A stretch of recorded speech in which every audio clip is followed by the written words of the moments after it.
Hello, welcome to the channel friends. तो कल आप लोगों का एग्ज़ाम है आईएमयू का। आप लोग ध्यानपूर्वक क्वेश्चन पेपर पढ़ें और उम्मीद है पेपर आपका अच्छा जाएगा।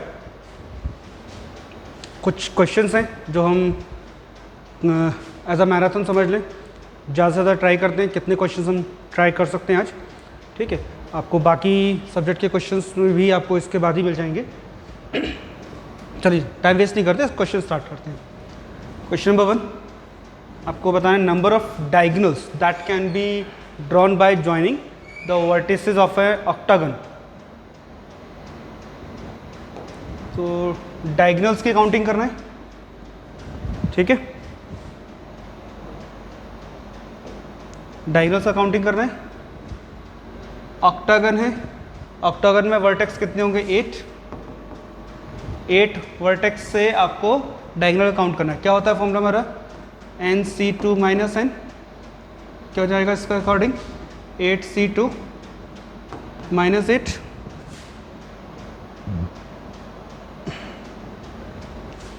C2 कितना होता है?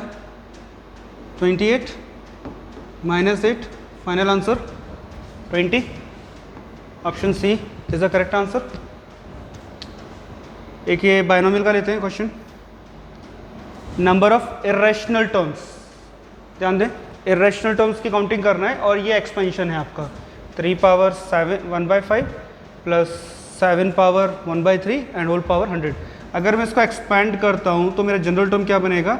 100 CR 3 power 1/5 power 100 minus R and 7 power 1/3 power R। अब क्वेश्चन के अकॉर्डिंग क्या है कि जो आपको बताना है कि इरेशनल टर्म्स कितना है। तो सबसे पहले हमें मालूम है कि पावर 100 है, पावर 100 है, n इक्वल टू 100 है। तो number of terms, total number of terms कितना बनेगा? टोटल नंबर ऑफ टर्म्स होंगे 101। 1 प्लस कर देते हैं, 101 टर्म्स आएंगे। अब इसमें से, इस 101 टर्म्स में से मुझे काउंट करना है कि कितने टर्म्स इरेशनल हैं। तो इरेशनल मतलब क्या है कि जो पावर है ये इरेशनल फॉर्मेट में रहे, ठीक है। तो इरेशनल की जगह हम ये काउंट कर लेते हैं कि कितने टर्म रैशनल आ रहे हैं। तो जो हम पावर्स को अगर देखें तो पावर्स क्या है? 100 minus R divided by 5 and R by 3। मुझे इन पावर से मतलब है, ये पावर ही डिसाइड करेंगे कि टर्म्स इरेशनल है या रैशनल है। तो रैशनल काउंटिंग कर लेते हैं। रैशनल कब होंगे? जब दोनों ही क्या हो? इंटीजर हो जाए। अच्छा, दोनों ही पावर इंटीजर कब होंगे? जब फर्स्ट वाला जो है डिविजिबल बाय 5 हो। This 100 minus R is divisible by 5 and this R by 3 is divisible by 3। So R का वैल्यू 3 से डिवाइड हो जाएगा और 100 माइनस R जो है वो 5 से डिवाइड हो जाए, ऐसा मुझे वैल्यू चाहिए। तो 5 और 3 दोनों से डिवाइड होने वाला है कोई नंबर, मैं देख लेता हूँ। तो 5 और 3 दोनों से डिवाइड होने वाला नंबर कौन सा होगा? 15। तो मुझे ऐसा नंबर चाहिए जो 15 की टेबल में आता हो और पावर जो है मैक्सिमम कहाँ तक जा रही है? 100 तक। तो लेस देन 100 क्या क्या नंबर मिल जाएंगे? 0, 15, 30, 45, 60, 75, 90। ये सारे नंबर्स होंगे लेस देन 100। कितने होंगे? 1 2 3 4 5 6 7 नंबर्स होंगे जो कि फाइनली कंप्लीटली डिवाइड होंगे विथ 5 एंड 3। तो आपके जो टोटल टर्म्स हैं 101 है। आपने जो काउंटिंग किया ये रैशनल टर्म्स हो जाएंगे। रैशनल टर्म्स कितने हो जाएंगे हमारे पास? 7 पावर्स हो जाएंगे रैशनल टर्म्स में। और फाइनली माइनस करने पर इरेशनल टर्म्स बचेगा which is 94। 94 is the right answer. ठीक है, नेक्स्ट क्वेश्चन। एक टाउन है जिसमें 60% of the families ons a car, 30% owns a house, 20% own both a car and a house. अब एक फैमिली को रैंडमली सिलेक्ट किया है, प्रोबेबिलिटी बताना है that this family owns a car और a house but not both. Okay, तो 60% family car own करता है। तो हम एक काम करते हैं, इसको वेन डायग्राम से सॉल्व करते हैं। इस टाइप के क्वेश्चंस को वेन डायग्राम से कर लिया करो। परसेंटेज वाइज ही है, परसेंटेज प्रोबेबिलिटी ही होता है। तो 60% फैमिली ओन अ कार, तो फर्स्ट वाला ये कार का कार को रिप्रेजेंट कर रहा है, सेकंड जी हमारा हाउस को रिप्रेजेंट कर रहा है। ठीक है, कार वाले कितने हैं 60, हाउस वाले कितने हैं 30 और दोनों वाले हैं 20। तो पहले हम दोनों वाला पार्ट भर देते हैं 20 मतलब 0.2, परसेंटेज को डेसिमल में रखेंगे तो प्रोबेबिलिटी आ जाएगी। ठीक है, तो 0.2। कार वाले 60% मतलब 0.6, तो कितना जाएगा 0.4 प्लस 0.2 इस 0.6। ठीक है, हाउस वाला पोर्शन है 0.3, 0.2 ऑलरेडी फिल्ड है, कितना बचेगा 0.1। अब पूछा क्या है कि एक फैमिली को रैंडमली सिलेक्ट किया जाए तो what is a probability that family owns a car और a house but not both, दोनों नहीं होने चाहिए, दोनों नहीं होने चाहिए। तो दोनों वाला पार्ट कौन सा है, दिस इज 0.2 नहीं चाहिए, मुझे क्या चाहिए 0.4 या 0.1, तो टोटल कितना हो जाएगा 0.5। This is the probability 0.5। Okay, next question.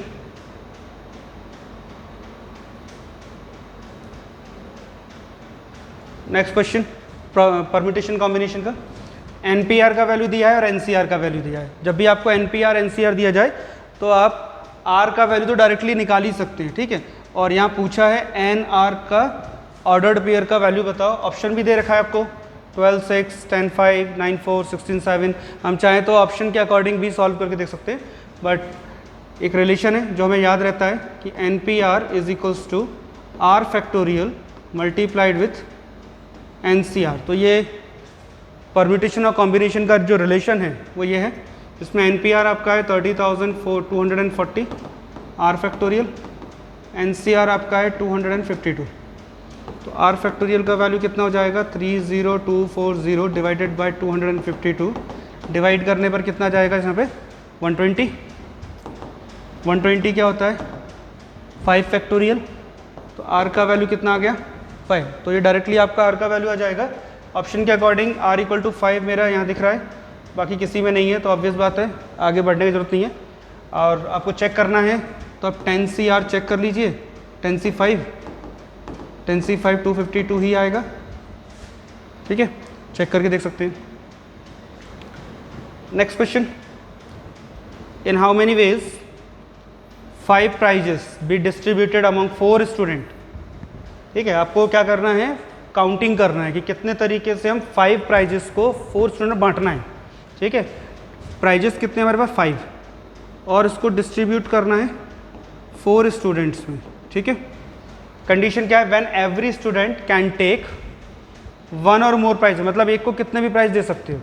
तो यानी कि चॉइस मिल गई कि भाई पूरे के पूरे 5 आप इसको दे दो, ए को दे दो, तो अभी चल जाएगा। ठीक है, तो मतलब ए के पास कितने प्राइज आ सकते हैं पूरे 5।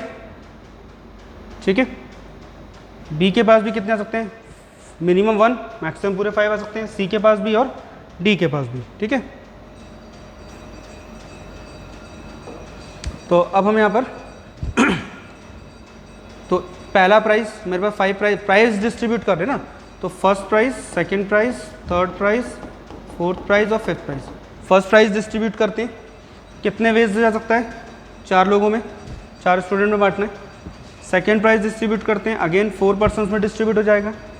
And third prize also to the 4 student, fifth prize also to the 4 student. तो कितना बन जाएगा ये 2 power 2 whole power is 5 which is 2 power 10, 1024 ways to distribute 5 prizes among 4 students. Option A 1024. ठीक है,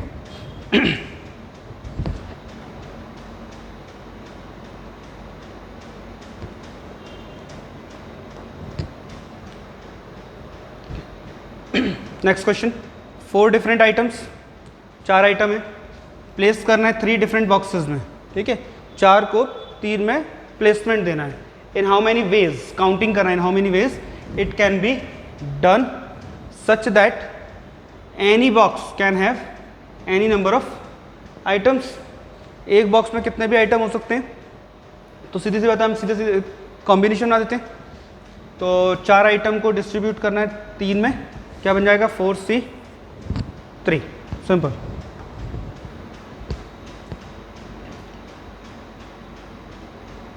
ठीक है, चलो और देखते हैं। इस टाइप के क्वेश्चंस तो आपके हो ही गए।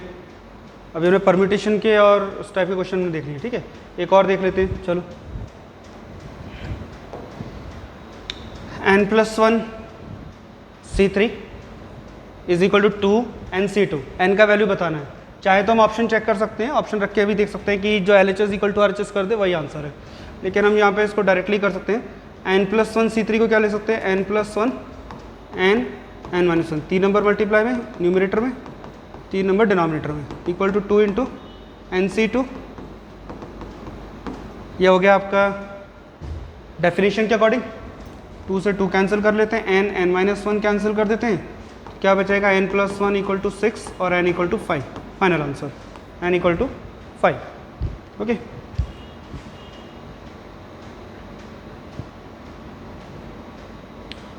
Next 7 peoples seated in a circle. तो सर्कुलर अरेंजमेंट हो गया। How many relative arrangement are possible. तो अगर n पर्सन सिट करते हैं तो n-1 फैक्टोरियल अरेंजमेंट होते हैं। 7 पीपल है तो 6 फैक्टोरियल आंसर आ जाएगा। नेक्स्ट एक और प्रोबेबिलिटी का क्वेश्चन देख लेते हैं। Probability that A speaks truth, A के सच बोलने की प्रोबेबिलिटी 4/5 है। कॉमन क्वेश्चन है, इस टाइप का क्वेश्चन आ जाता है। ए के सच बोलने की प्रोबेबिलिटी 4/5 है, तो ए या तो ट्रुथ सही बोलेगा या गलत बोलेगा। ठीक है, सच बोलने की प्रोबेबिलिटी 4/5, तो झूठ बोलने की कितनी हो जाएगी, सच बोलने की नहीं होगी, मतलब 1/5। और बी के बारे में बोला गया है, बी के सच बोलने की प्रोबेबिलिटी 3/4 है, तो झूठ बोलने की कितनी होगी 1/4। अब पूछा क्या है, the probability that they contradict each other, मतलब एक दूसरे के अपोजिट बोलेंगे। एक दूसरे के अपोजिट मतलब एक सच बोलेगा तो दूसरा झूठ बोलेगा। तो पॉसिबिलिटी ये है कि ए ने सच बोला है तो बी ने क्या बोले, झूठ बोलते, मतलब दोनों एक दूसरे के अपोजिट बात कर रहे हैं। या ए झूठ बोल रहा है तो बी सच्चाई बता देते, तो दोनों एक दूसरे के अपोजिट बात कर रहे हैं। ठीक है, तो पहली सिचुएशन में जब ए सच बोल रहा है तो 4/5 मल्टीप्लाई बी का झूठ बोलना 1/4, एक सिचुएशन हो गई। या फिर दूसरी सिचुएशन क्या होगी, बी झूठ बोल दे और ए सच्चाई बोल दे। ठीक है, दोनों ही इंडिपेंडेंट केस हैं, तो हम इनको मल्टीप्लाई करके ऐड कर सकते हैं। ठीक है, सिचुएशन वाइज। तो 4 कैंसिल हो जाएगा, और नहीं करना है, ऑप्शन डिवाइड बाई 20 चल रहा है। ठीक है, मत करो कैंसिल, सी सीधे लिख दो 4/20 plus 3/20 which is equals to 7/20। Final answer 7/20। ठीक है,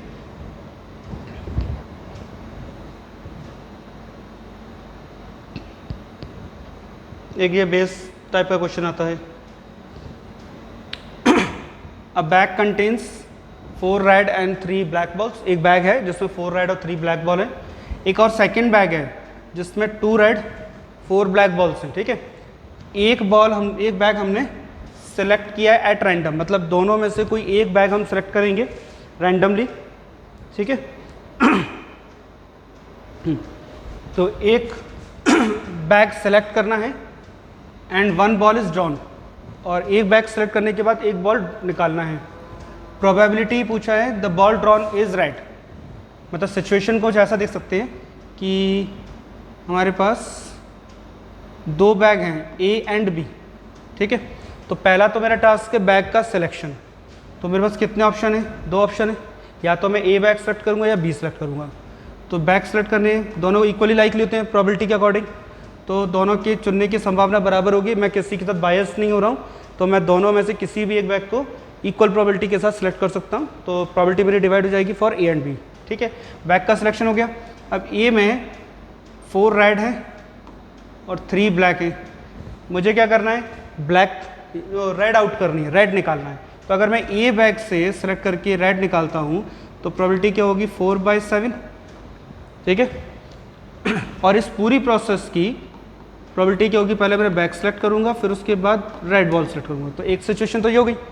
सेकेंड सिचुएशन है कि बी बैक सेलेक्ट किया जाए और बी में 2 रेड 4 ब्लैक है, तो प्रोबेबिलिटी क्या होगी 2/6, और इस पूरी प्रोसेस का फाइनल वैल्यू क्या होगा 1/2 इंटू 2/6, और इसको सिंप्लीफाई कर दें तो 2/7 ए से आने की प्रोबेबिलिटी हो गई, 1/6 बी से आने की हो गई।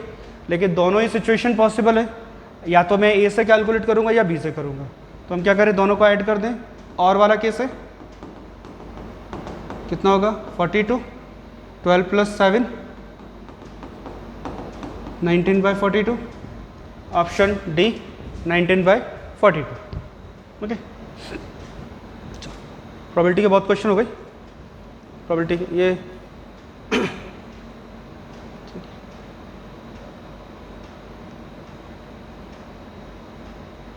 एक ऐसा कॉइन वाला भी देख लेते हैं। देखो, a fair coin is tossed repeatedly, एक कॉइन है फेयर है, तो ऑब्वियस बात है प्रोबेबिलिटी क्या होगी, हेड आने की 1/2, टेल आने की भी 1/2। टेल अपीयर हुआ है ऑन फर्स्ट 4 टॉसेस, पहले 4 टॉस पे टेल अपीयर हुआ है, मतलब आपको ये प्रोबेबिलिटी थोड़ा निकालना है, फर्स्ट 4 टॉस तो हो चुके हैं और वो टेल आ चुका है, तो फिक्स है कि भाई ये प्रोबेबिलिटी नहीं हुई, तो फिक्स हो गया कि हाँ फर्स्ट 4 टॉसेज आपके टेल है, तो वो तो श्योर प्रोबेबिलिटी में चले गए। ठीक है, तो आपको इसकी प्रोबेबिलिटी फर्स्ट 4 की नहीं निकालनी है। Then the probability of head appearing on 5th toss. अच्छा, आपसे पूछा है कि फर्स्ट 4 तो टेल आ गए हैं, अब 5th वाले पर हेड आने की प्रोबेबिलिटी बताइए। तो एक बात बताओ, आप जब पहले 4 टॉस आप कर चुके हैं तो पहले 4 से कोई मतलब ही नहीं है, तो हम सॉल्व किसको करेंगे, लास्ट वाला जो 5th वाला है। 5th वाले पे क्या पूछ रहा है भाई, 5th वाला जो टॉस है उसमें हेड आना चाहिए, तो हेड आने की प्रोबेबिलिटी क्या होगी फेयर में 1/2। अब पहले 4 को हम काउंट नहीं करना है क्योंकि वो ऑलरेडी उसका आंसर दे चुके हैं, तो वो प्रोबेबिलिटी नहीं है, वो फिक्स्ड आपका इवेंट हैपन हो चुका है। ठीक है, तो इसके आंसर क्या हो जाएगा 1/2, 5th टॉस के डायरेक्ट आंसर है। ठीक है,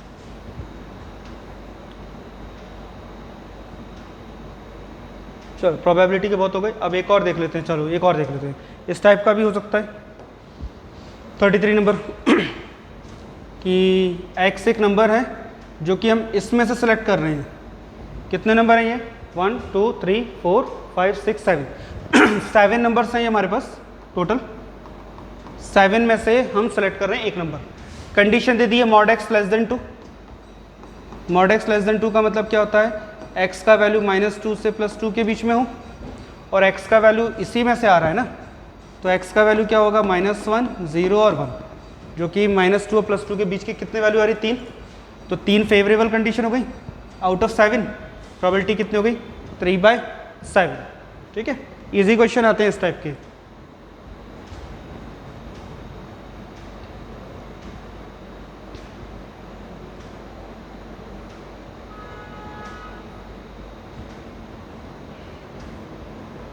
एक ही भी देख लेते हैं। चलो,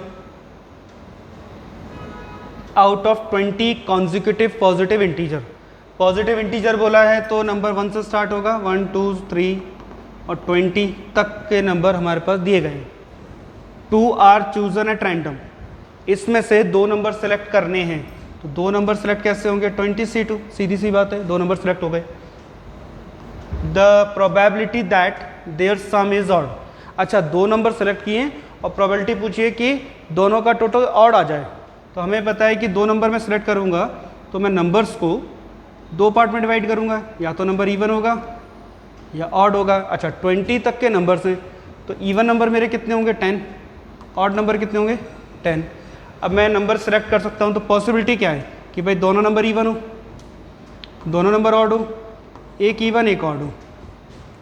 अगर मैं 2 इवन नंबर ऐड करता हूं तो कितना आएगा, इवन ही आएगा, ऑब्वियस बात है। जैसे 2 + 4 4 + 8, जो आंसर आएगा वो इवन होगा। एक इवन एक ऑड अगर मैं लेता हूं,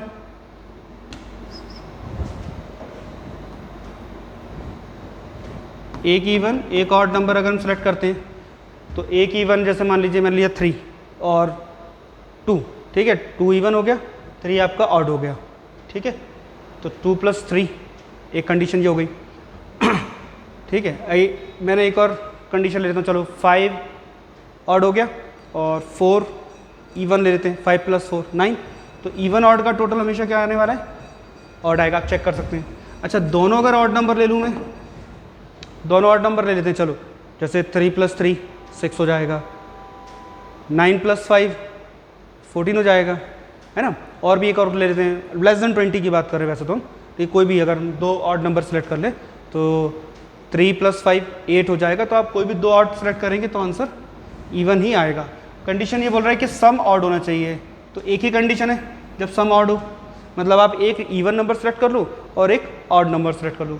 तो एक इवन नंबर लाने की कंडीशन कितनी है 10, एक ऑड नंबर लाने की कंडीशन कितनी है 10, टोटल कितनी कंडीशन हो जाएंगी, इनके कॉम्बिनेशन हो जाएंगे 100। तो 100 हमारे पास वेज है जब हम नंबर सेलेक्ट करें और उनका टोटल क्या है ऑड आ जाए। तो 100 ये हमारा फेवरेबल है।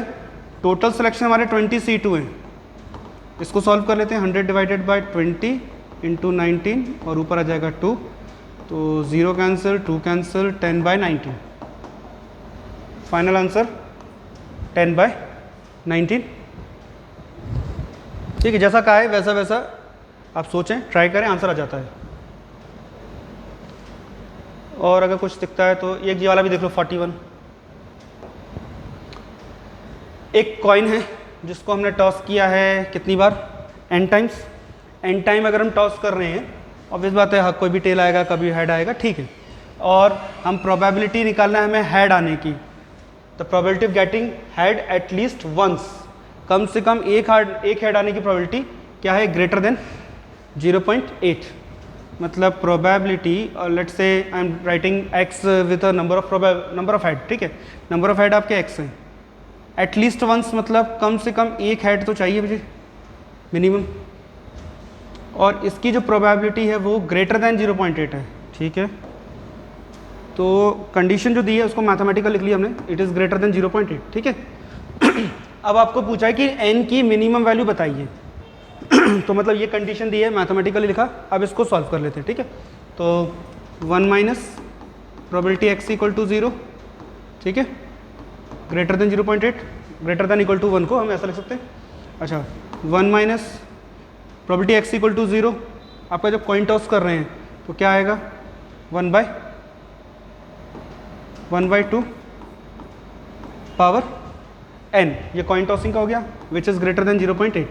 सिंप्लीफाई कर लें, कितना आएगा 1/2 की पावर n, इसको उधर शिफ्ट कर देते हैं और 0.2 को इधर ले आते हैं, तो लेस देन 0.2, तो 1/2 power n is less than 2/10 which is 1/5। तो मुझे n का वो वैल्यू चाहिए जब वैल्यू 1/5 से कम हो जाए। ऑप्शन क्या दिया मेरा 2, 3, 4 और नॉट डिफाइंड। तो अगर मैं n = 2 रखता हूँ तो क्या होगा 1/4 लेस देन 5 होगा, नहीं होगा, ये तो गलत है स्टेटमेंट, 1/4 तो छोटा नहीं होता 1/5 से। अच्छा n = 3 पुट करता हूँ तो क्या हो जाएगा 1/8 लेस देन 5 होगा, बिल्कुल ठीक है। n = 3 पर 1/8 आपका लेस हो जाएगा किससे, 1/5 से। तो ऑप्शन क्या हो जाएगा 3। सिंपल कंपैरिजन किया है रेशियोज का, ओके। प्रोबेबिलिटी के बहुत क्वेश्चन हो गए हमारे अब, ठीक है, काफ़ी सारे प्रोबेबिलिटी क्वेश्चन हो गए। तो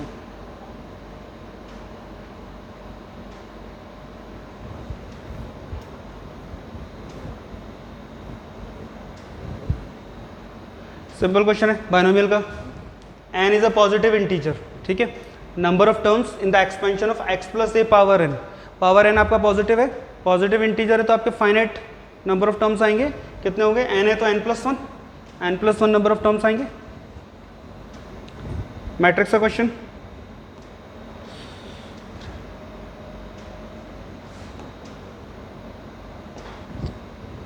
total number of possible matrix, कितने मैट्रिक्स बनेंगे 3x3 ऑर्डर के, ठीक है, जिसमें हर एक एलिमेंट क्या हो 2 या 0 हो।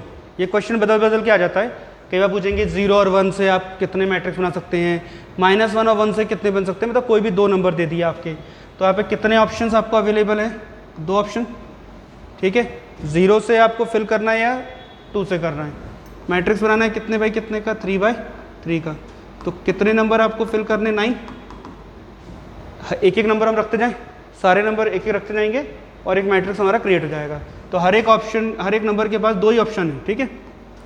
दूसरे के बाद भी 2 ही ऑप्शन है, तीसरे के बाद भी 2 ऑप्शन है, चौथे के बाद भी 2 ऑप्शन है, ऐसे सारे नंबर के पास 2 ऑप्शन आपके पास अवेलेबल है, ठीक है। 1 2 3 4 5 6 7 8 और 9। अब जब सारे नंबर भर देंगे तो मैट्रिक्स फिल आउट हो जाएगा। तो कितने तरीके हो गए आपके पास? 2 पावर 9। 2 पावर 9 कितना होता है? 5 1 2, ठीक है। सिंपल काउंटिंग है। अगर मेरे पास 3 नंबर होते, 0 1 2 से फिल करना है, तो मेरे पास हर एक नंबर के पास 3 ऑप्शन हो जाते, तब मैं कितने नंबर भरता है? 3 3, ठीक है। तो 3 पावर 9 मेरा आंसर हो जाता है, ठीक है। तो काउंटिंग है सिंपल। एक और देखो मैट्रिक्स का, ये वाला देखो, अच्छा क्वेश्चन है। 72 वाला देखते हैं। देखो ए एंड बी 2 मैट्रिक्स हैं, कंडीशन दी है कि ए और बी का मल्टीप्लाई करेंगे तो बी आएगा और बी का ए के साथ करेंगे तो ए आ जाएगा। अब आपसे पूछा है कि भाई ए स्क्वायर प्लस बी स्क्वायर का वैल्यू बताओ। मुझे पूछा है ए स्क्वायर प्लस बी स्क्वायर बताओ क्या होगा। तो मैं ए स्क्वायर निकाल लेता हूँ, बी स्क्वायर निकाल के दोनों को ऐड कर देते हैं। जब भी ऐसा कंडीशन दिया हो जिसमें ए बी और बी दिया है, बी और ए दिया है, तो आप कैसे सॉल्व करेंगे इसको? ए स्क्वायर की डेफिनेशन के अकॉर्डिंग ए इंटू ए हो जाएगा, ठीक है। ए की वैल्यू आपको दे रखी है कितनी? बी ए, तो अब दोनों ए को बी ए लिख दीजिए, ठीक है। एसोसिएटिव रूल से पहले बीच वाले सॉल्व कर ले। तो बीच में क्या आ रहा है? ए बी की वैल्यू बी, ए बी की बी लिख दिया। फिर दोबारा एसोसिएटिव रूल लगा देते हैं, ठीक है। क्या आ जाएगा? बी ए की वैल्यू ए है, तो ये हो जाएगा आपका बी ए, और बी ए फिर से ए हो जाएगा। तो ए स्क्वायर सॉल्व करके ए आ जाएगा। सिमिलरली बी स्क्वायर आपका सॉल्व करके बी आ जाएगा, देख सकते हो।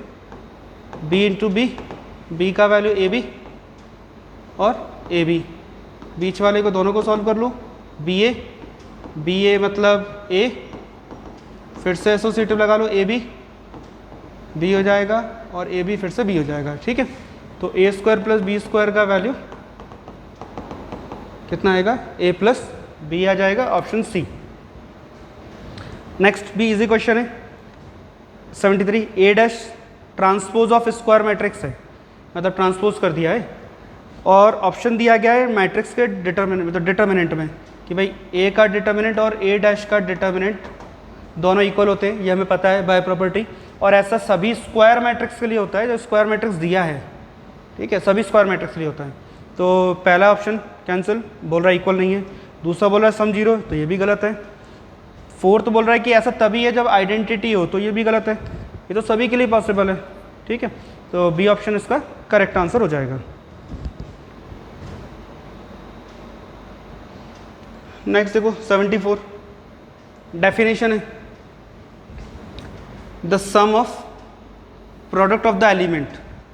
सम ऑफ प्रोडक्ट मतलब मल्टीप्लाई करके प्लस कर रहे हैं, ठीक है, किसका? Of any row of a determinant, ठीक है। हम एक रो ले लेते हैं डिटर्मिनेंट का, पहला रो ले लेते हैं, ठीक है। एनी रो बोला है, 3/3 का हम फर्स्ट रो ले लेते हैं, तो क्या हो जाएगा? A11 A12 A13, ठीक है। रो ले लिया विथ द करस्पॉन्डिंग को फैक्टर्स, तो इनका मल्टीप्लाई इनके को फैक्टर से कर दिया जाए, मतलब A11 का C11 से, A12 का C12 से, A13 का C13 से, और दोनों सबको ऐड कर दिया जाए। तो ये जो प्रोसेस है ये किसके इक्वल होगा? तो ये तो हमें मालूम है कि ये तो आपका डिटर्मिनेंट होता है, कोई भी रो के एलिमेंट और उसके करस्पॉन्डिंग कोफैक्टर्स का मल्टीप्लाई और फिर सम कर दिया जाए, तो हमेशा डिटर्मिनेंट आता है बाय डेफिनेशन।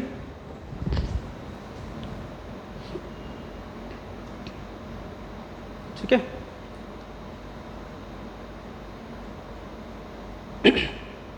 सेट थ्योरी का क्वेश्चन देखते हैं। देखो 2 सेट ए एंड बी आपको दिए गए हैं, 43 एलिमेंट कॉमन है, मतलब ए में और बी में दोनों में 43 एलिमेंट कॉमन है। Then number of element common to each of the set A into B, B into A. तो ए और बी से एक तो आपका सेट बनेगा ए क्रॉस बी, दूसरा बनेगा बी क्रॉस ए। क्वेश्चन के अकॉर्डिंग पूछ रहा है कि इसका कॉमन बताओ, कॉमन कितना होगा। तो अगर ए और बी में कॉमन n एलिमेंट है तो इसमें कॉमन एलिमेंट की काउंटिंग कितनी आएगी, एन स्क्वायर। ठीक है, इसमें कितनी काउंटिंग हो जाएगी, एन स्क्वायर। तो कॉमन एलिमेंट हमारे पास कितना, 43। तो इन दोनों में कॉमन कितने जाएंगे, 43 का स्क्वायर। बाय प्रॉपर्टी फॉर्मूला याद कर लो ये।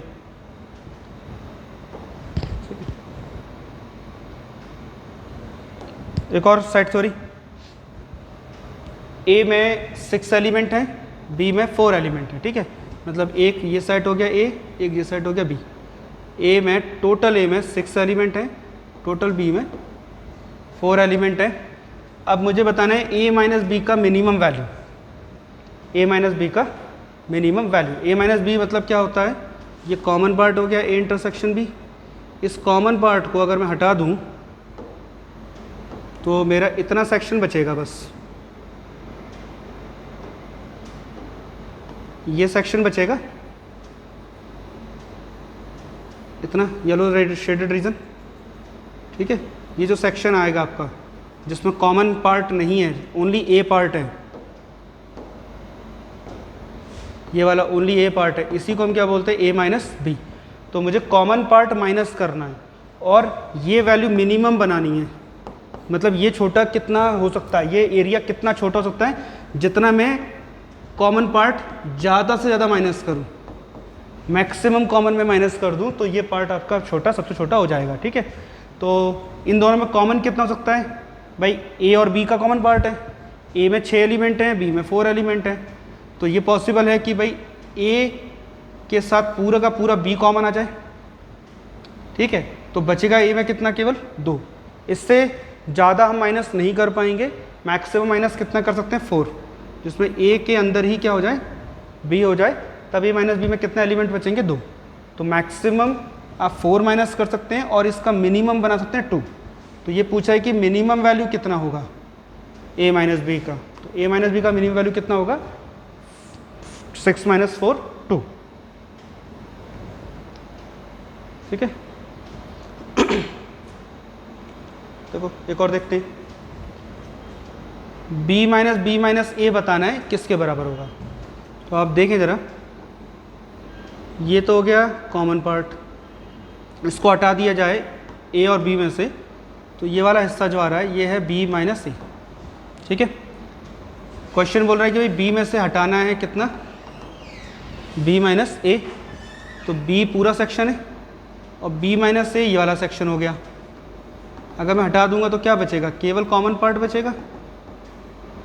तो b माइनस ए क्या होगा, कॉमन पार्ट हो जाएगा। ठीक है, अब ऑप्शन के अकॉर्डिंग क्या ये a माइनस बी बनेगा। तो a में से आप क्या हटा रहे हैं, b, यानी कि ये क्या बच रहा है, ओनली b, ओनली a। तो a में से माइनस क्या करना है, b, जो कि पॉसिबल नहीं है। जब a ही बचा है तो उसमें से आप b का कुछ भी माइनस नहीं कर सकते हैं।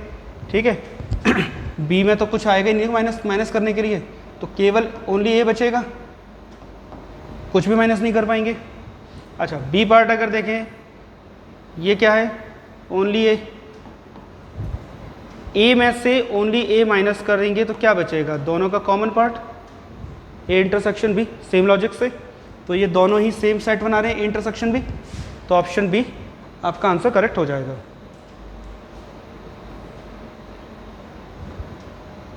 एक रिलेशन देखते हैं, देखो, capital A is a set of even natural number less then 8। Capital A में जो नंबर्स हैं वो इवन हैं और नेचुरल नंबर हैं लेस देन 8। तो क्या क्या हो गया, 2 4 6। तो ये हो गया आपका सेट ए। ठीक है, and set B is the set of prime number less than 7। 7 से छोटे प्राइम नंबर। तो कोई अगर 1 काउंट कर रहा है तो गलत, 1 प्राइम में नहीं आता है, 2 से स्टार्ट होता है। ठीक है, 2 3 5, ये हो गया सेट बी। अब पूछा है कितने रिलेशन बनेंगे ए से बी में। तो ए से बी में कितने रिलेशन बनेंगे, जितने सबसेट बनेंगे ए क्रॉस बी के। तो 2 की power N A into N B, मतलब 2 पावर 3 इंटू 3, तो 2 पावर 9 कितने बनेंगे, 2 पावर 9 या 512। तो 2 पावर 9 सबसेट बनेंगे ए क्रॉस बी के, जो कि नंबर ऑफ रिलेशन कहलाएंगे। ठीक है, और देख लेते हैं,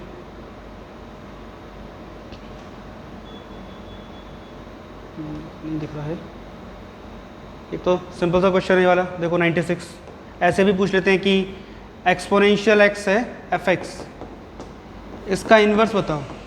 कॉन्सेप्चुअल है, एक्सपोनेंशियल का इन्वर्स क्या होता है? ln x लॉग, ठीक है, लॉग मत लगा देना, ln x नेचुरल लॉग। ठीक है, 98 वाला देखो question, F X equal to दिया है 2x plus 1 divided by 1 minus 3x। ठीक है, क्या निकालना है? इन्वर्स। जब भी क्वेश्चन में इन्वर्स निकालना हो, इस टाइप का हो, तो क्या करते हैं हम? पहले तो इसको y के इक्वल रख देंगे, सिंपल तरीका बता रहा हूँ इन्वर्स निकालने का। क्रॉस मल्टीप्लाई कर लो, क्या हो जाएगा? y minus 3xy। अब क्या करो? x को सेपरेट करो, y को सेपरेट कर लो फिर से। ठीक है, तो 2x plus 3xy equal to y minus 1। अब यहाँ से x का वैल्यू निकालें, 3y plus 2, x equal to y minus 1 upon 3y plus 2। इतना सॉल्व कर लिया। अब ये क्या, अब आपको क्या करना है? यहाँ पे जो y है ना, y की जगह रिप्लेस किससे कर दो? x से।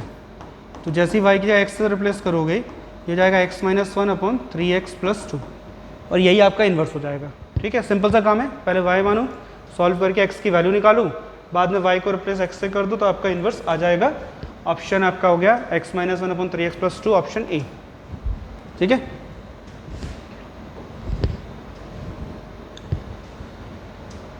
एक और डेरिवेटिव देखते हैं। देखो सभी टाइप के क्वेश्चन डिस्कस कर लेंगे लगभग। ठीक है, तो एफ एक्स है आपका mod x plus x square. ठीक है, और एफ डैश माइनस 1 का वैल्यू निकालना है। जब भी मॉड्यूलस में आपको सवाल दिया जाए, पहले डेफिनेशन अप्लाई करो मॉड्यूलस पे। मॉड्यूलस के दो आंसर होंगे, माइनस एक्स प्लस एक्स और प्लस एक्स स्क्वायर हो रहा है। ठीक है, कंडीशन क्या होगी? नेगेटिव पर माइनस एक्स आएगा और पॉजिटिव पर प्लस एक्स आएगा। ठीक है, कंडीशन वाइज हमने लिख दिया। डिफरेंशियल करने को बोले, पहले डिफरेंशियल कर लो। जैसे डिफरेंशियल करोगे क्या आएगा? माइनस 1 प्लस 2x और 1 प्लस 2x। ये कब अप्लाई होगा? जब x लेस देन 0 है, और ये होगा जब x greater than equal to 0 है।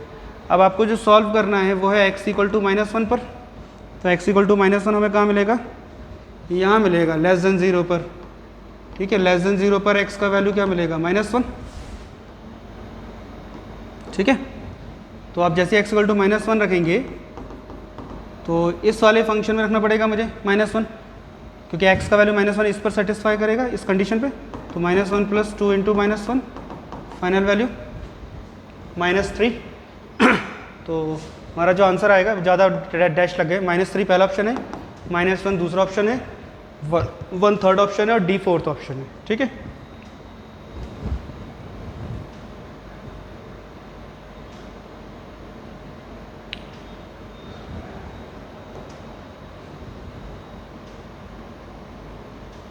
और देख लेते हैं कुछ क्वेश्चन।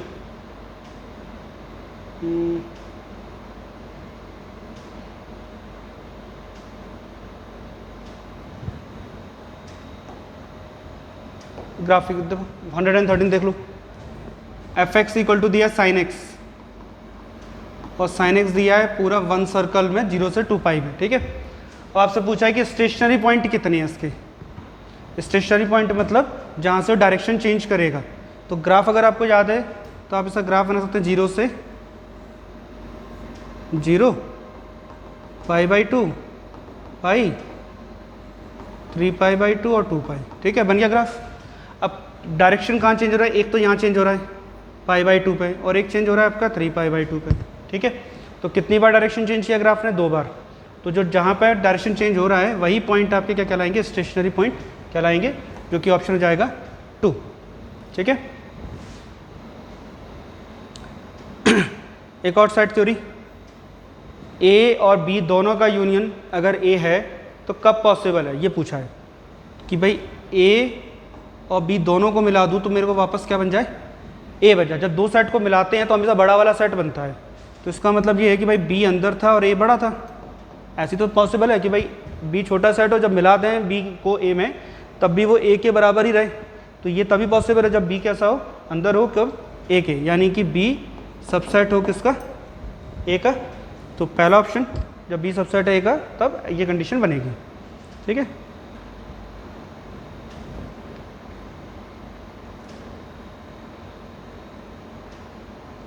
अलजेब्रा का क्वेश्चन देखते हैं। देखो, if one of the root of the equation is 4, इस इक्वेशन का एक रूट 4 है। और रूट क्या होते हैं, अल्फा बीटा से डिनोट करते हैं हम जनरली क्वाड्रेटिक में, तो और x की वैल्यूज होती हैं रूट। ठीक है, तो ये x की वैल्यू दे रखी है आपको। ठीक है, रूट दिया है मतलब x की वैल्यू दी है।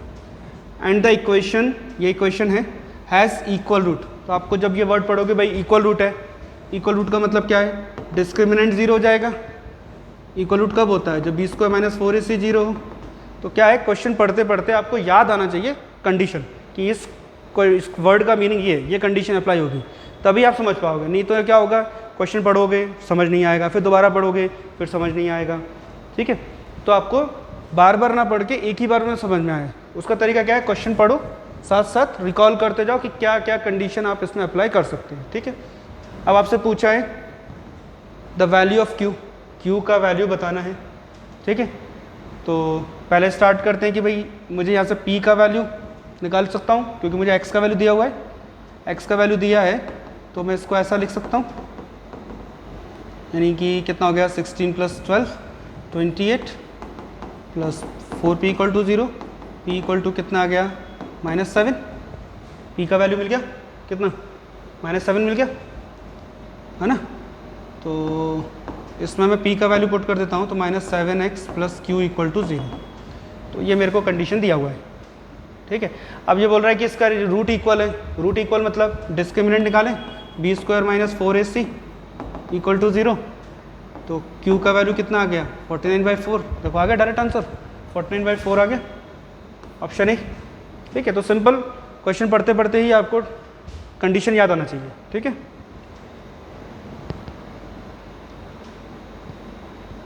देखो next question, one root of the equation is the reciprocal of the other. याद कर लो, रेसिप्रोकल बोला है मतलब ये क्वाड्रेटिक है। ठीक है, और इसका एक रूट दूसरे का रेसिप्रोकल है, और कंडीशन पूछा है कि भाई k की वैल्यू क्या होगी तब रेसिप्रोकल होगा। ठीक है, तो रेसिप्रोकल का मतलब अल्फा की वैल्यू 1/बीटा है, सिंपल। तो अल्फा इंटू बीटा कितना हो गया, 1। One root is reciprocal to the other, तो alpha into beta = 1। Alpha beta का वैल्यू अब क्या होता है, c/a। यहाँ से क्या आ गया, c = a। अब क्वेश्चन के अकॉर्डिंग a का वैल्यू 5 है, b का वैल्यू 13 है और c का वैल्यू k है। तो k = कितना आ गया मेरा, 5, सिंपल। तो अब बस कंडीशन पता हो ना, आंसर जल्दी आ जाता है। जिस किसी को फास्ट लग रहा है स्पीड स्लो डाउन करना है, 0.75 पे देखना। ठीक है,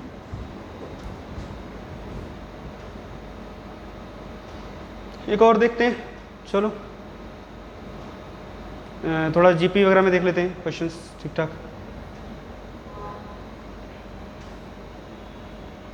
ठीक ठाक सा क्वेश्चन निकाल लेते हैं, जैसे ये वाला देख लो, 129 नंबर पे ये सम निकालना है, कहाँ तक, अप टू इनफाइनाइट तक। और सम किसका चाहिए, 1 + 1/2 1/4 1/8 1/16 और ऐसा करते करते कहाँ तक, इनफाइनाइट टर्म्स का हमें टोटल करना है। ठीक है, क्या बन रहा है, ये जीपी बन रहा है। फर्स्ट टर्म a 1 है, r का वैल्यू 1/2 है जो कि <1 है, मतलब इसका सम इनफाइनाइट का आ जाएगा। सम ऑफ इनफाइनाइट टर्म्स क्या होता है, a/1 - r, a का वैल्यू 1 1 - 1/2, फाइनल आंसर 2। तो फाइनल सॉल्यूशन कितना हो जाएगा इसका, 2। ठीक है, एपी वाले क्वेश्चन पे ज़्यादा दिमाग नहीं लगा रहे, वो होता इजी हो जाते हैं आपके लिए। ठीक है,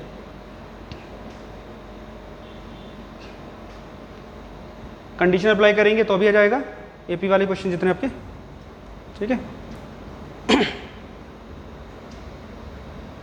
एक मीडियन का क्वेश्चन देख लो। देखो इसका मीडियन निकालना है। मीडियन क्या होता है, मिड वैल्यू। मिड वैल्यू कैसे निकालेंगे, पहले तो इसको अरेंज कर लेते हैं। चलो नंबर क्या दिया है, 16 नंबर हमें क्या दिए, देखो 16 10 14 11 9 8 12 6 और 5। कितने नंबर हैं, 1 2 3 4 5 6 7 8 9, 9 नंबर से अरेंज करें असेंडिंग ऑर्डर में। पहले क्या आएगा 5, फिर क्या आएगा 6, उसके बाद क्या आएगा आपका 7 नहीं है 8, फिर आएगा 9, फिर आएगा 10, देन 11, देन 12, उसके बाद 14, लास्ट में 16। ठीक है, सारे अरेंज हो गए, पूरे हो गए। 1 2 3 4 5 6 7 8 9। वेरीफाई कर लो आपने सारे नंबर लिखे हैं या नहीं। अब मिड वैल्यू निकालना है सेंटर में। एक काम करते हैं, आगे से 3 नंबर हटा देता हूँ, पीछे से 3 हटा देता हूँ, फिर एक और हटा देते हैं, बीच में आ जाते हैं, ये आ गया सेंटर वैल्यू। ठीक है, यही मीडियन है 10। सिंपल, मीडियन निकालना है इस लिस्टिंग का। आगे पीछे से नंबर हटाते जाओ, जहाँ सेंटर बचेगा वही नंबर है। सेंटर में 2 नंबर बच गए मान लो 9 और 10, तो इन दोनों के बीच में क्या आएगा 9.5। अगर 2 नंबर बचे सेंटर में तो उनके बीच का नंबर 9.5। ठीक है,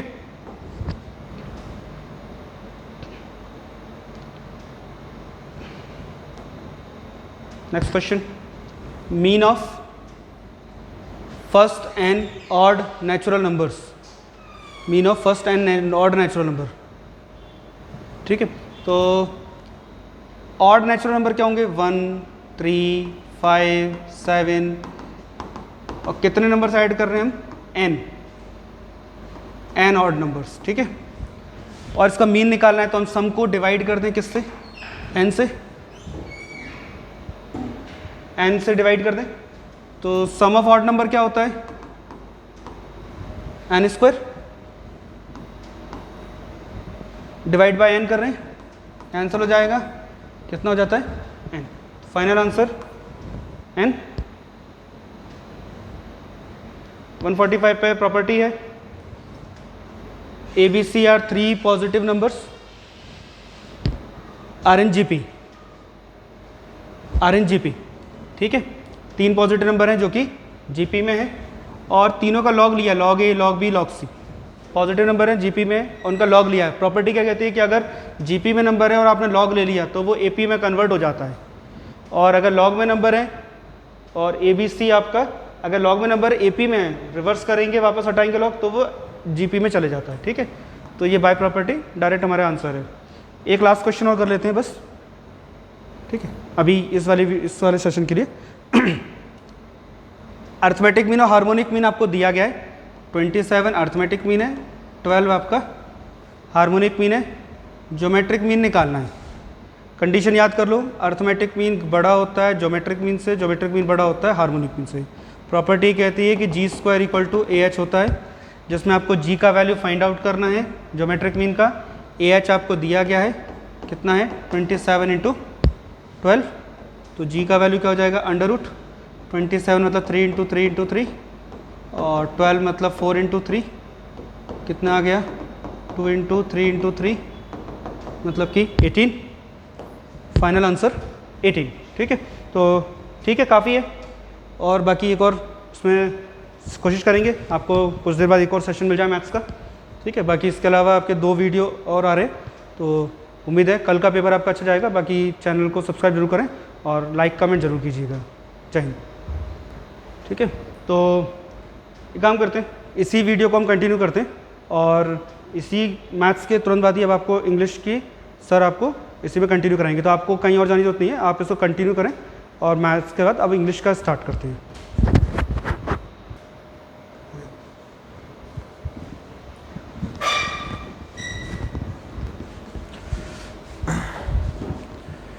जय हिंद बच्चों, क्या हाल है सभी के?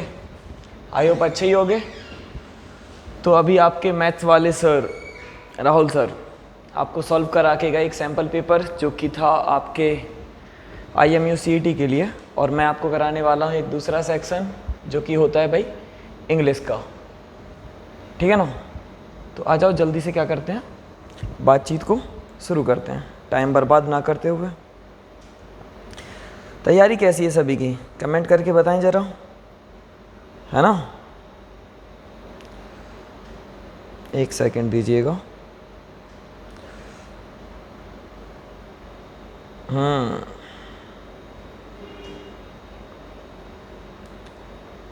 बहुत सही, चलो शुरू करते हैं। पहला क्वेश्चन क्या है, डायरेक्शंस दी गई हैं 1 to 5 तक जो आपके क्वेश्चंस हैं, 1 to 5 तक जो आपके क्या हैं क्वेश्चंस हैं, पैसेज को रीड करना है और आंसर करने हैं कुछ क्वेश्चंस के। पैसेज है द ओशियंस, समुद्र कवर करता है मोर देन 70%, क्या 70% से plus of the earth surface की, मतलब अपनी जो पृथ्वी है उसकी जो सरफेस हो रखी है उसका जो 70% है उससे ज़्यादा ही क्या करता है ओशियन कवर करके रखा है। And play a critical, critical मतलब क्या होता है सीरियस, गंभीर, play a serious role in regulating the climate, की जो क्लाइमेट हमारा चलता है, जो क्लाइमेट है उसको रेगुलेट करने में जो ओशियन होता है वो अहम भूमिका निभाता है, क्योंकि हमारी जो अर्थ का सरफेस है उसका 70% कौन कवर करके चल रहा है, हमारा ओशियन ही कवर करके चल रहा है।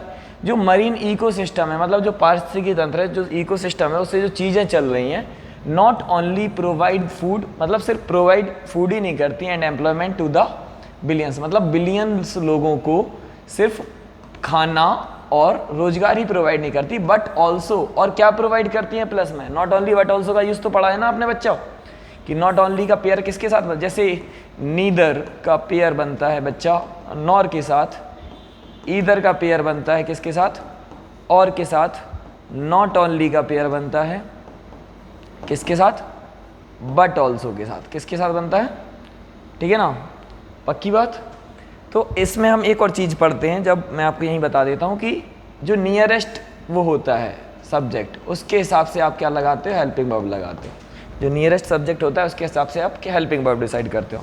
फिलहाल के लिए ये बात नहीं करते हैं, फिलहाल के लिए हमने देखा कि नॉट ओनली बट ऑल्सो, ना कि सिर्फ खाना और रोजगार प्रोवाइड करती है, बल्कि क्या बिलियंस लोगों को, बल्कि हेल्प करती है क्या मेंटेन करने में, क्या मेंटेन करने में, इकोलॉजिकल बैलेंस, कि आपका इकोलॉजी का क्या बना रहे, बैलेंस बना रहे। हाउएवर राइजिंग पॉपुलेशन, फिर भी पॉल्यूशन जो हो रहा है, राइज हो रहा है, बढ़ रहा है, overfishing are pushing marine life to the brink. मुझे बताओ ब्रिंक क्या कहलाता है, कोई बताएगा ब्रिंक क्या कहलाता है? ब्रिंक कहलाता है जब आप नियर होते हो, नियरेस्ट टू द डेंजर, जब आप डेंजर के बहुत पास होते हो। अब देखो सीधी सी बात है कि जो ओशियन है वो कवर करता है 70% अर्थ के सरफेस का, क्रिटिकल रोल प्ले करता है रेगुलेट करने में क्लाइमेट को, और मरीन इकोसिस्टम ना सिर्फ प्रोवाइड करता है फूड और एम्प्लॉयमेंट बिलियंस लोगों को, बल्कि हेल्प करता है कि ताकि मेंटेन बना रहे, इकोलॉजिकल बैलेंस बना रहे।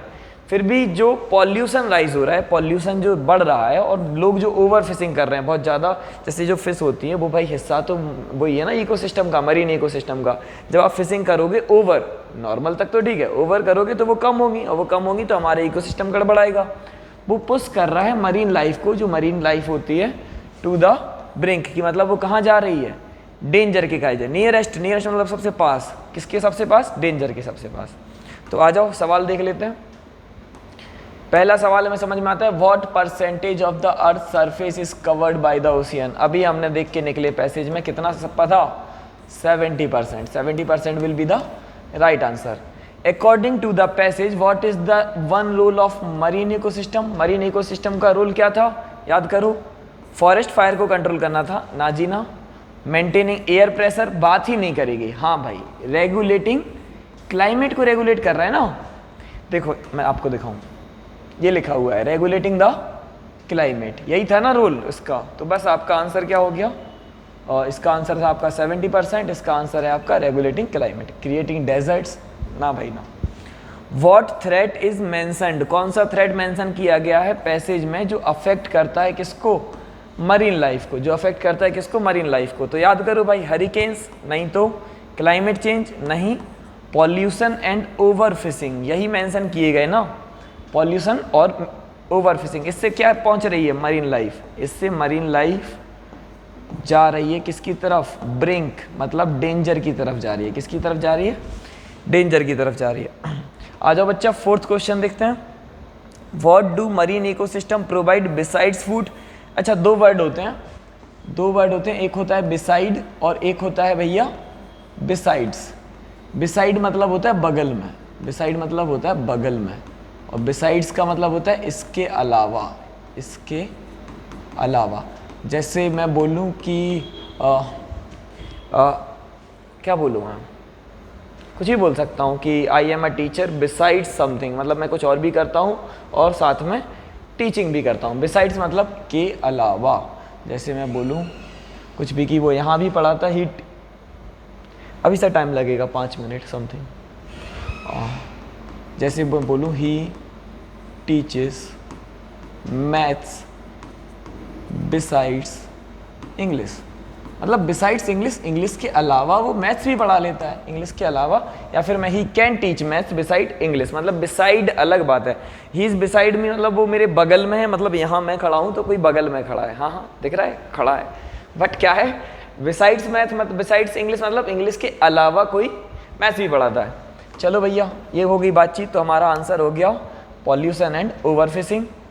What do marine ecosystem provide besides food, food के अलावा और क्या प्रोवाइड करता है? टूरिज्म ना भाई ना, रेनफॉल नहीं तो एम्प्लॉयमेंट। क्या था एम्प्लॉयमेंट, ये आपने अभी पढ़ा ना, क्या करता था? हाउएवर राइजिंग, ये था प्रोवाइड फूड एंड एम्प्लॉयमेंट, पक्की बात। और ये रहा हमारा 5th क्वेश्चन जो कि आखिरी है। क्या बोलेंगे? Which word in the passage means on the edge of danger. अभी देखा भाई ब्रिंक, एज ऑफ मतलब नियरेस्ट, एज मतलब एज क्या होती है? नियर, कोना, nearest to the danger, to the danger, ठीक है ना। आ जाओ, क्या करना है? सिनोनिम्स। क्या करना है? सिनोनिम्स। पहली बात तो एक रूट वर्ड होता है ओनिम, ओनिम मतलब होता है नाम, ओनिम मतलब होता है नेम। इससे बना भैया सिनोनिम, इसी से बना एंटोनिम, इसी से बना होमोनिम, इसी से बना एलोनिम, इसी से बना सूडोनिम। क्या बना? सूडोनिम, पक्की बात। सिनोनिम, ओनिम मतलब नाम, साइनो मतलब सिमिलर, तो सिमिलर नाम क्या कहलाता है? सिनोनिम कहलाता है। एंटो मतलब क्या कहलाता है? Opposite name. क्या कहलाता है? अपोजिट। अच्छा, होमो जहाँ पर भी आ जाए उसका मतलब होता है सेम, यहाँ नहीं कहीं भी। होमो का मतलब क्या होता है? सेम होता है, होमो का मतलब सेम। तो भैया होमोनिम मतलब सेम नेम, क्या? सेम जैसा, सेम। अच्छा, होमोफोन्स होते हैं, जैसे होमोफोन्स, फोन मतलब होता है साउंड। जब फ़ोन का आविष्कार हुआ ना भाई, तो वो अभी तो हम बहुत कुछ फ़ोन से कर सकते हैं, बट मेन कंसर्न हमारा क्या था कि फ़ोन से आवाज़ चली जाती है। फ़ोन से क्या चली जाती है? आवाज़। तो जो सेम साउंडिंग वर्ड्स होते हैं, होमो मतलब सेम, तो जो सेम साउंडिंग वर्ड्स होते हैं वो क्या कहलाते हैं? होमोफोन्स कहलाते हैं। वो क्या कहलाते हैं? होमोफोन्स कहलाते हैं। एलो मतलब होता है अदर और सूडो मतलब होता है फेक। तो ये हो जाएगा आपका फेक नेम और ये आपका क्या हो जाएगा? Other name. क्या क्लियर है? Fake name, other name. जैसे हनी सिंह का नाम हृदय सिंह है, बट हनी सिंह बोलते हैं। अजय नागर कैरी मिनाटी बोलता है, कैरी मिनाटी, कैरी मिनाटी उसका रियल नाम थोड़ी है, सूडोनिम है। क्या है? सूडोनिम है। याद रहेगा? तो आ जाओ भाई। एग्जाम्पल कैरी मिनाटीज ले लिया है क्योंकि आप उससे कनेक्ट कर पा रहे होगे। हाँ, तो ये कराया क्यों था? अच्छा, सिनोनिम, ओके। तो मैं थोड़ा देर के लिए इसको ऐसे रोक लेता हूँ, आप स्क्रीनशॉट लीजिए, ले लिया होगा। अब मैं इसको हटा देता हूँ। तू ममता मेरी। Synonym, abandon. एबेंडन मतलब होता है छोड़ देना। क्या कहता करना? एबेंडन मतलब होता है छोड़ देना। जैसे क्या कर देना? रिलिंक्विश कर देना। क्या कर देना? रिलिंक्विश कर देना। एब्डिगेट, एब्डिगेट मतलब क्या होता है? एब्डिगेट मतलब छोड़ देना। एब्निगेशन, एब्निगेशन मतलब भी क्या होता है? छोड़ देना। लीव कर देना, डेजर्ट कर देना, फोरसेक कर देना, हजारों वर्ड है भाई। फोरसेक कर देना, बेव कर देना। क्या कर देना? बेव कर देना। देख लो भाई, लीव ऑप्शन में आ रखा है, लीव। क्या है? लीव। एबेंडन मतलब जब है हम कोई, बहुत सारे वर्ड्स हैं आपको, आप क्लासेस देखो तो आपको पता चलेगा। सिनोनिम्स में आपको बहुत सारे वर्ड्स कराए हुए हैं। तो भैया रिलिंक्विश, एब्डिकेट, एब्निगेट और लीव, डेजर्ट, फोरसेक, बेव। सपोर्ट करना थोड़ी होगा सिनोनिम, ना फॉलो और ना ही परस्यू। एबेंडन मतलब छोड़ देना। रैपिड, हम रैपिड फायर खेलते हैं ना, रैपिड फायर मतलब जल्दी जल्दी। क्या? जल्दी जल्दी। तो लेजी जल्दी होता है क्या? सडन, हाँ होता है, बट ये क्विक, ये ज़्यादा पॉजिटिव टिंज दे रहा है, ज़्यादा पॉजिटिव टेंस दे रहा है। क्या आएगा? क्विक आएगा। डिले करना भाई ना। और रैपिड अचानक नहीं होता, क्विक, जल्दी करना कोई चीज़ की, जल्दबाजी में रैपिड फायर खेलेंगे, जल्दी आंसर करेंगे। आपका सिलेबस बहुत वास्ट है, मतलब बहुत ज़्यादा क्या है, ह्यूज है। स्मॉल है नहीं, टाइनी नहीं, लिटिल नहीं हो सकता भाई। स्मॉल मतलब छोटा, टाइनी मतलब छोटा, लिटिल मतलब भी छोटा। रिलक्टेंट कहलाता है वो चीज़ जिसको हम घृणा करते हैं, LOATHE, या फिर हम नहीं चाहते कि वो चीज़ हो। अनविलिंग, क्या, अनविलिंग, वो चीज़ हो जाती है एवर्स, क्या हो जाती है, एवर्स, वो चीज़ चली जाती है हेट में। किस में, हेट में चली जाती है। तो एक, अच्छा एक वर्ड होता है एवर्स और एक वर्ड होता है एडवर्स। क्या, एवर्स मतलब होता है जब हेट अपर लेवल पे चली जाती है, बहुत ज़्यादा हेट जब बहुत ज़्यादा अपर लेवल पर चली जाती है, जैसे लोथ भी हेट का ही सिनोनिम है, हेट्रेड का। एडवर्स होती है विपदा, प्रॉब्लम, परेशानी, ठीक है ना, कि एडवर्सिटी है, एडवर्सिटी मतलब बहुत ज़्यादा विपदा है, बहुत ज़्यादा क्या है, विपदा है। तो रिलक्टेंट का मतलब क्या हो जाएगा, अनविलिंग, कि हम नहीं चाहते कि कोई चीज़ हो। रेडी नहीं, ईगर मतलब हम मरे जा रहे हैं किसी चीज़ के लिए, ऐसा तो नहीं है। अनविलिंग, हम मरे ही नहीं जा रहे, हमें चाहिए ही नहीं, अनविलिंग है, क्या है, अनविलिंग है, हमें फ़र्क ही नहीं पड़ रहा। एसेंशियल कोई चीज़ कब होती है, एसेंशियल कोई चीज़ तब होती है जब वो चीज़ हमारे लिए बहुत ज़्यादा क्या हो जाती है, important to do, important to do, essential है, ये करना ज़रूरी है। तो देख सकते हो आप, हो सकता है मैं थोड़ा स्पीड में हूँ बट कराना पड़ेगा बेटा, ठीक है। तो क्या था एसेंशियल का, इम्पॉर्टेंट, ऑप्शनल तो नहीं होगा, माइनर छोटा एक्स्ट्रा नहीं होगा, क्योंकि एसेंशियल कोई चीज़ है तो वो ऑप्शनल तो नहीं ले जाओगे तुम, जरूरी है। ऑप्शनल मतलब कि ये कर भी सकते हैं, नहीं भी कर सकते हैं। माइनर, छोटी, एक्स्ट्रा क्या है, इंपॉर्टेंट है, क्या है, इंपॉर्टेंट है। तो हमने देखा choose the correct antonym. Antonym समझते हो आप, एंटोनिम का एक और बढ़िया तरीका होता है, इसी में देख लो 3 सेम होंगे, जैसे हेल्पफुल होता है कोई पर्सन, केयरिंग होता है और काइंड होता है, तो एंटोनिम सेल्फिश हो जाएगा। मैंने क्वेश्चन भी नहीं पढ़ा, ये मतलब ऐसा हर जगह नहीं होगा, बट आपका पेपर का लेवल उतना होता नहीं है जितना मैंने नोटिस किया, तो हाँ कर सकते हो। जेनरस होते हो, जब आप बहुत ज़्यादा जेनरस होते हो। हम्बल होते हो, क्या होते हो, हम्बल होते हो। काइंड होते हो, क्या होते हो, काइंड होते हो। दूसरों की क्या करना जानते हो, हेल्प करना जानते हो, हेल्पफुल होते हो। आप बहुत ज़्यादा क्या होते हो, फिलंथ्रोप, ANTHROPIST, फिलंथ्रोपिस्ट होते हो। रूड वर्ड है, फिलन मतलब हो जाता है लव, फिलन जहाँ भी आ जाए लव हो जाए। एंथ्रोप मतलब मानवता, मैनकाइंड, लवर ऑफ, और IST लगा के तो पर्सन बनता ही है। अभी जब रतन टाटा की डेथ हुई तो बहुत न्यूज़पेपर्स में निकला फिलंथ्रोपिस्ट रतन टाटा, मतलब क्या, लोगों का भला करते थे, मतलब स्पेशली बाय गिविंग मनी, क्या, जब जो गिविंग मनी, पैसा देके जो हेल्प करते हैं उनको फिलंथ्रोपिस्ट बोलते हैं, डोनेशंस देते हैं जो। और मीजनथ्रोपिस्ट क्या हो जाते हैं, जो हेटर ऑफ मैनकाइंड होते हैं, जो क्या होते हैं, हेटर ऑफ मैनकाइंड होते हैं। तो हमने क्या देखा भैया कि जनरस का एंटोनिम सेल्फिश होलेगा। इंक्लूड का एंटोनिम देखना है, इंक्लूड करना मतलब अंदर और एक्सक्लूड करना मतलब बाहर, तो एक्सक्लूड हो जाएगा। एंटोनिम देखना है। इंक्लूड का सिनोनिम होता है ऐड करना, तो ये आंसर नहीं होगा। कवर करना नहीं। ओमिट बाहर कर देना, टू लीव आउट, क्या, to leave out, this will be your answer. Take in अंदर करना नहीं भैया, अंदर नहीं कर रहे। ओमिट मतलब क्या हो जाएगा, टू लीव आउट, क्लियर है कि हमने ओमिट कर लिया, निकाल लिया वो वहाँ से। अगला चीज़ है हमारा परमानेंट मतलब एंटोनिम बताना ना, टेम्परेरी। कांस्टेंट मतलब कोई चीज़ है, कांस्टेंट है। फिक्स मतलब वो है, वहीं रहेगी, कांस्टेंट रहेगी। इटरनल मतलब बहुत टाइम से चली आ रही है, वैसे ही रहेगा, मतलब ये बस टेम्परेरी है, इसका एंटोनिम हो जाएगा। ब्रेव जो होता है वही बोल्ड होता है, वही हीरोइक होता है। कावर्ड मतलब होता है, मतलब जो डरपोक। कावर्ड मतलब क्या होता है, डरपोक, जिसको हम बोलते हैं कावर्ड को बढ़िया से वर्ड में भैया कि चिकन हार्टेड है। क्या है, चिकन हार्टेड है। एक हमारे लोग होते हैं शेरदिल, आप जैसे लोग लायन हार्टेड, शेरदिल, क्या, लायन हार्टेड। और इसका हार्ट किसका है, चिकन का है, क्या है, चिकन का है। तो ब्रेव इंसान कॉन्फिडेंट तो होता ही है, ब्रेव इंसान कॉन्फिडेंट होता है, तो ये सिनोनिम में काउंट होगा। हीरो भी होता है, वो हीरोइक होता है, बोल्ड होता है, तो आपका आंसर हो जाएगा कावर्डली। तो देख लो जल्दी से, और इसको मैं हटाता हूँ। और जो भी बच्चे आपको लिखने का लगता है, आप पॉज करो वीडियो को, स्क्रीनशॉट लो और लिख लो, क्योंकि समय की थोड़ी सी कमी है, तो देख लेते हैं। ब्रेव क्या है? ब्रेव हो चुका है। एंशिएंट, एंशिएंट मतलब पुराना, पुराना, तो पुराने का अपोजिट क्या बोलेगा? मॉडर्न, नया। क्या बोलेगा? प्रिमिटिव मतलब पुराना हो जाएगा, ओल्ड मतलब भी पुराना, ट्रेडिशनल मतलब जो हमारे ट्रेडिशन में क्या होता है, चला आ रहा है। That will be called traditional and old and primitive. हम बोलते हैं ना कि तुम्हारी सोच बहुत ज़्यादा कैसी हो रखी है, प्रिमिटिव हो रखी है, प्राचीन हो रखी है, उसको नैरो माइंडेड मत रखो। क्या मत रखो? नैरो माइंडेड मत रखो, थोड़ा सा ब्रॉड करो। क्या? बैठ जाओ, बैठ जाओ, थोड़ा सा ब्रॉड सेंस में ले जाओ। क्या ले जाओ? ब्रॉड सेंस में ले जाओ। तो भैया answer will be the modern. Ancient का आंसर क्या हो जाएगा? मॉडर्न हो जाएगा। चलो 60 to 20 हमारे क्वेश्चन है फिल इन द ब्लैंक्स। क्या है? Fill in the blanks. और जब हम फिल इन द ब्लैंक्स की बात करेंगे, he is interested.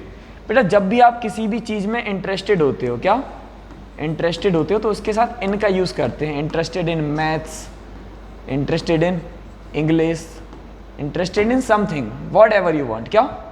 What ever you like. तो इंटरेस्ट के साथ क्या लगाते हो भैया? इन का यूज किया जाता है। आपको पढ़ाया भी गया है पहले। तो answer he is interested in learning foreign languages, की वो इंटरेस्ट ले रहा है कि उसको क्या करनी है। फॉरेन मतलब क्या होता है? विदेशी, विदेशी भाषाएं उसको थोड़ी बहुत सीखना ही होगा। आंसर क्या हो जाएगा? B for Bombay. I have not seen him, मैंने उसे नहीं देखा। कब से नहीं देखा? लास्ट वीक से नहीं देखा। अच्छा आ जाओ बेटा, दो प्यारे प्यारे से वर्ड जिनको हम सीखने का जिक्र लेके चलते हैं, सिंस और फॉर। सिंस लगाते हैं हम किसके साथ? पॉइंट ऑफ टाइम के साथ। किसके साथ? पॉइंट ऑफ टाइम के साथ। और फॉर हम लगाते हैं किसके साथ? पीरियड ऑफ टाइम के साथ। किसके साथ? पीरियड ऑफ टाइम के साथ। अच्छा, जब मैं बनाने की कोशिश करता हूँ टाइमलाइन, जब मैं बनाने की कोशिश करता हूँ टाइमलाइन, तो अगर ये संडे है, ये मंडे है, ये ट्यूसडे है, ये वेंसडे है, तो ये सारे पॉइंट ही तो हैं। ये 1947 है, मैं तो ये कह रहा हूँ, पॉइंट ही तो है। तो इन सब के साथ क्या लगाते हो? सिंस। क्या लगाते हो? सिंस। बट मैंने बोला 2 days, तो 1 दिन 2 दिन। अच्छे से समझो, ये एक पॉइंट है, लेकिन यहाँ से लेके यहाँ तक का 1 दिन और यहाँ से लेके यहाँ तक का 1 दिन 2 दिन, ये पीरियड कहलाता है। पॉइंट ये होता है और पीरियड ये होता है। तो पीरियड के साथ फॉर आता है और पॉइंट के साथ हमारा सिंस आता है। और जब भी हम बोलते हैं किसी भी चीज़ के साथ लास्ट, मैंने बोला last bench, last boy, last question, तो मैं स्पेसिफिक कर रहा हूँ। लास्ट बोल के मैं चीज़ को क्या कर रहा हूँ?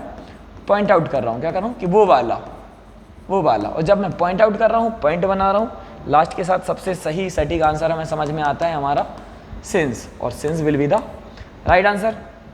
सी सिंग्स, वो ऐसे गाती है जैसे कि नाइटिंगेल गा रही हो। जैसे कि नाइटिंगेल। आपको पढ़ाया गया है वर्ब को क्वालिफाई करने वाला वर्ड, वर्ब को क्वालिफाई करने वाला वर्ड एडवर्ब कहलाता है। तो कैसे गाती है? स्वीट नहीं, स्वीट तो एडजेक्टिव होता है, स्वीटली गाती है। आई एम नाइस, मैं नाइस हूँ। आई am nice but I teach, पहली क्लास याद करो, पहली क्लास, पहली या दूसरी क्लास में पढ़ाया था।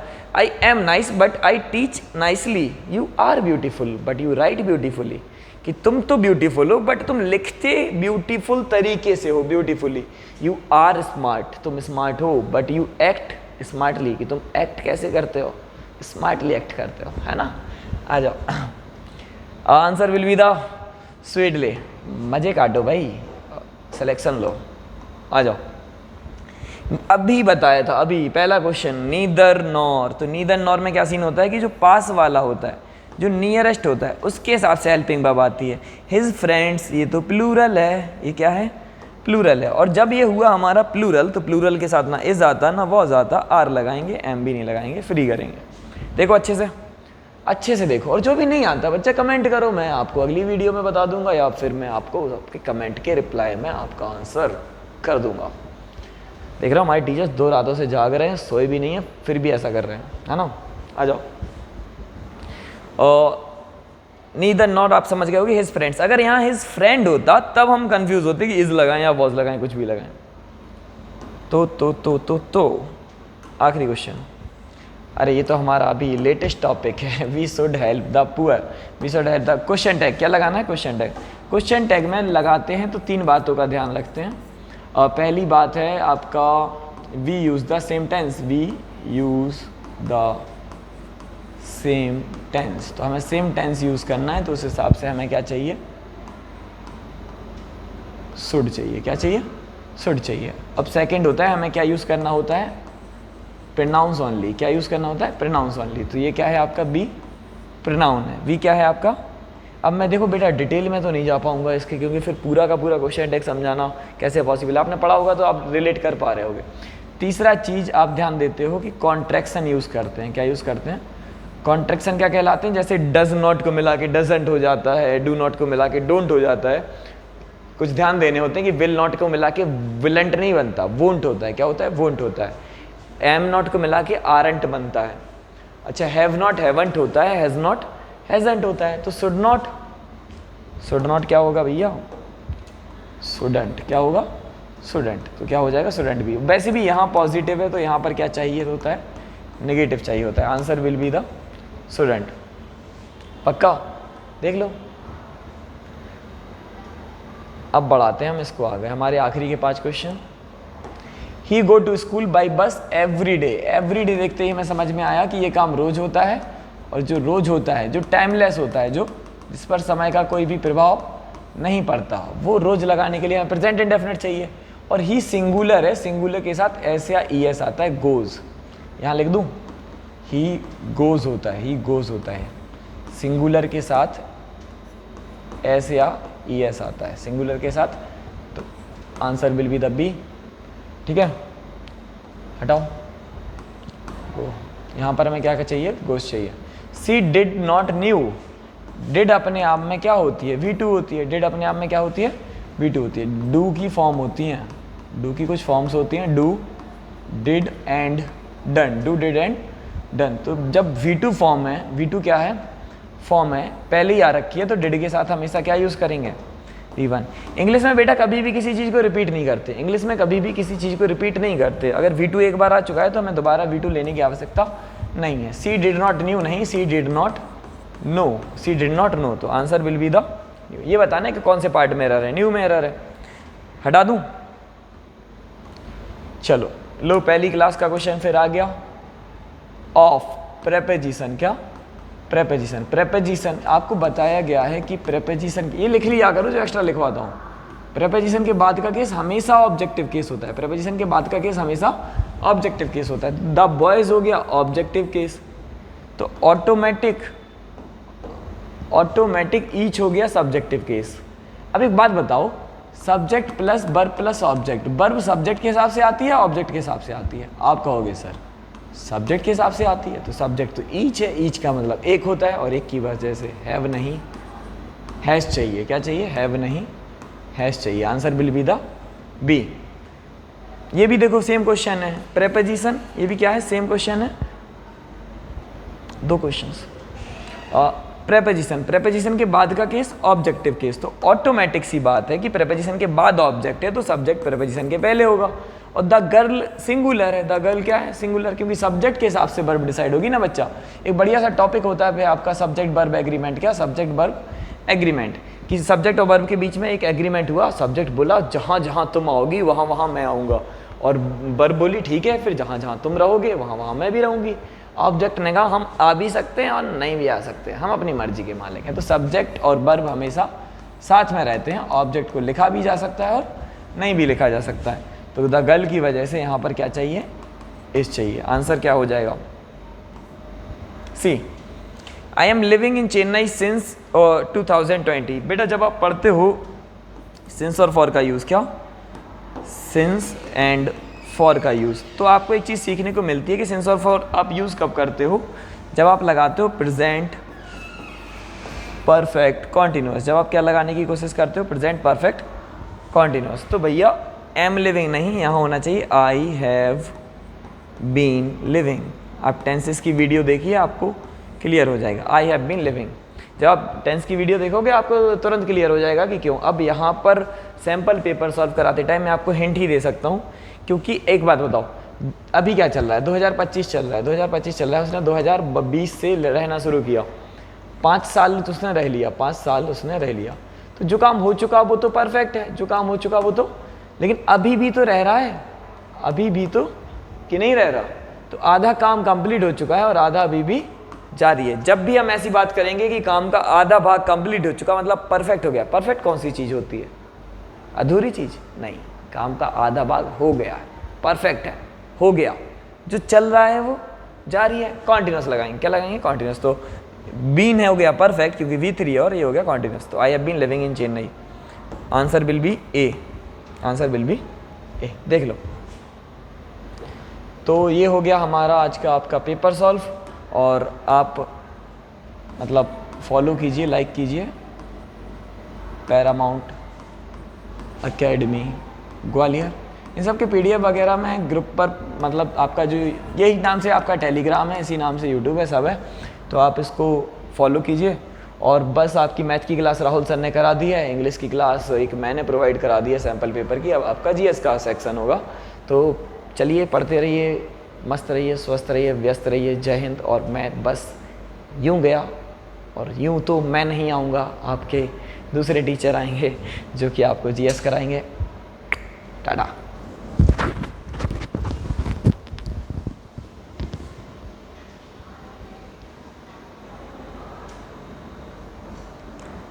जय हिंद ऑल ऑफ यू। अगर हम बात करें भाई, आपने देखा कि इससे पहले जो है राहुल सर ने आपको मैथ्स के प्रॉब्लम सॉल्व कराई। उसके बाद आपको जो है इंग्लिश के लिए हृदय व्यास सर आए थे, उन्होंने आपको सॉल्यूशन कराया था।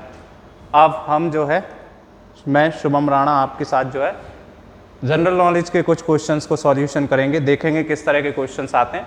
ठीक है, और चलो करते हैं भाई स्टार्ट, आगे देखते हैं। International boundary between India and Pakistan is demarcated by. भाई अगर हम बात करें इंडिया और पाकिस्तान के बीच जो ड्यूरेंट लाइन थी, मैकमोहन लाइन थी, रेडक्लिफ थी, मैगिनॉट लाइन थी, हिंडबर्ग लाइन थी, तो आपको पता है भाई, है ना, कि भारत और पाकिस्तान के बीच जो है एक लाइन खींची गई थी जिसका क्या नाम था? रेडक्लिफ। क्या नाम था? रेडक्लिफ। सर सिरिल रेडक्लिफ ने इस लाइन को बनाया था भाई। सर सिरिल रेडक्लिफ जो थे उन्होंने इस लाइन को बनाया था, है ना। और ये जो है एक यहाँ के जो है बहुत बड़े लॉयर थे भाई, ब्रिटिश लॉयर थे सर रेडक्लिफ, और इन्हीं के द्वारा जो है इंडिया और पाकिस्तान के बीच एक लाइन खींच दी गई जिसे बाउंड्री लाइन बोला गया, है ना। इंडिया और पाकिस्तान के बीच की बाउंड्री लाइन रखा गया।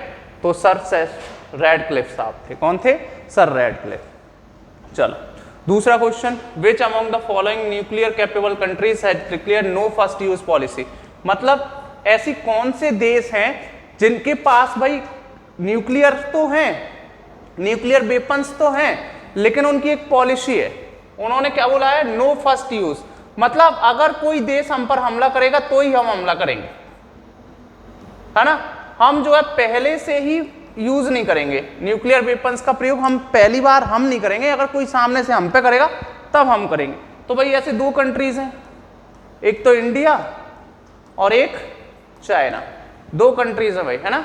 अब इंडिया तो इसमें है नहीं बेटा कहीं भी, आप देख रहे हो, तो कौन है? चाइना। तो no first use policy use करने वाली दो न्यूक्लियर वेपन्स कंट्रीज हैं, इंडिया और चाइना भाई। चलें आगे।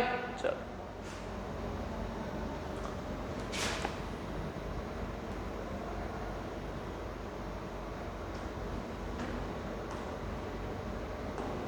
गैडिस are.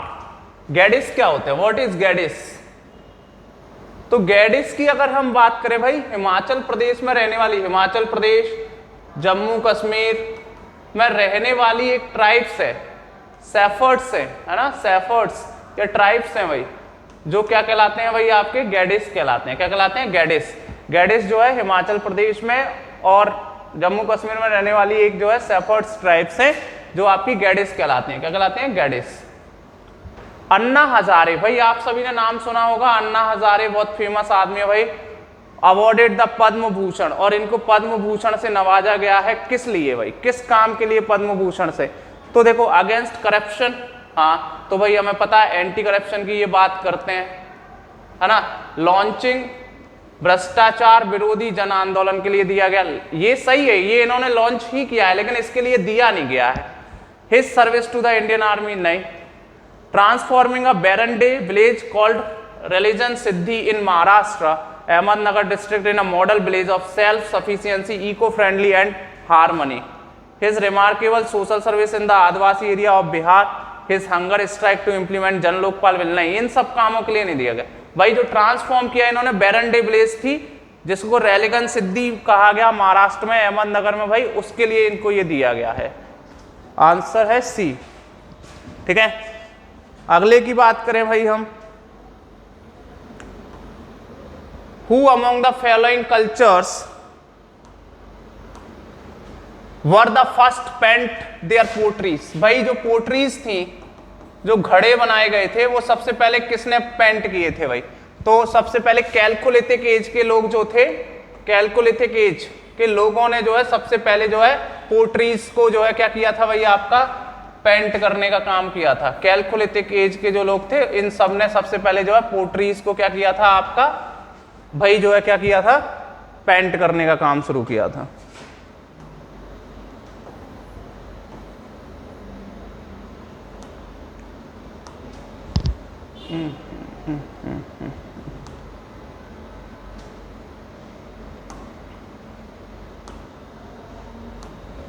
When deep sea fishes, भाई वो कह रहा है डीप सी फिशेस जो होती हैं, जब वो सरफेस पर आती हैं सी के पर, तो उनकी बॉडीज बस्ट होने लगती है, their bodies burst. This is because the blood in their bodies flow at very high speed से नहीं, हाई प्रेशर से। भाई ब्लड क्या होने लगता है जब वो सरफेस पर आते हैं, देखो अंदर रहता है ना, तो हम देखते हैं अंदर जब वो है ना, वो हाई प्रेशर से बहता है, क्योंकि जितनी डीप जाओगे आप, गहराई बढ़ने पर, हाइट बढ़ने पर भाई जो है क्या बढ़ता है, प्रेशर बढ़ता है। तो बहुत प्रेशर में ब्लड प्रेशर बहता है, लेकिन जैसे ही वो ऊपर आती है तो उनका प्रेशर कम हो जाता है भाई, है ना, जिसके कारण ये चीजें देखने को मिलती है। तो हाई प्रेशर, क्योंकि उनकी बॉडी फ्लोट करती है एट वेरी हाई प्रेशर पर भाई। ठीक है, the expression south Asia, south Asia में कौन कौन सी कंट्रीज आती हैं भाई? इंडिया आता है, नेपाल आता है, पाकिस्तान आता है, श्रीलंका आता है, मालदीव्स आता है, भूटान, बांग्लादेश। ये फर्स्ट, यही ऑप्शन सही है।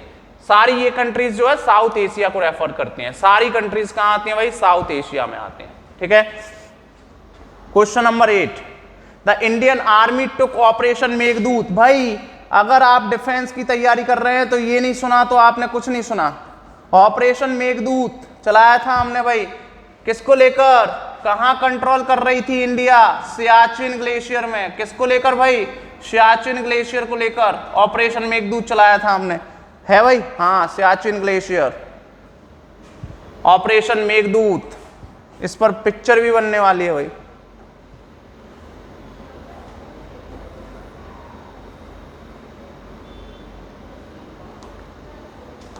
In the year 2012, India undertook its largest military exercise since independence.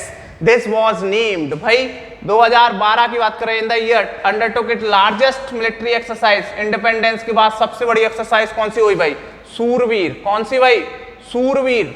सबसे बड़ी एक्सरसाइज हुई थी हमारी सूरवीर। युद्ध अभ्यास हम नहीं करते हैं भाई, है ना, युद्ध अभ्यास यूएस करता है भाई, यूएसए, है ना, हम नहीं करते। सूरवीर हुई थी हमारा, देखो नाम ही देख लो, सूरवीर, सबसे बड़ी इंडिपेंडेंस के बाद सूरवीर।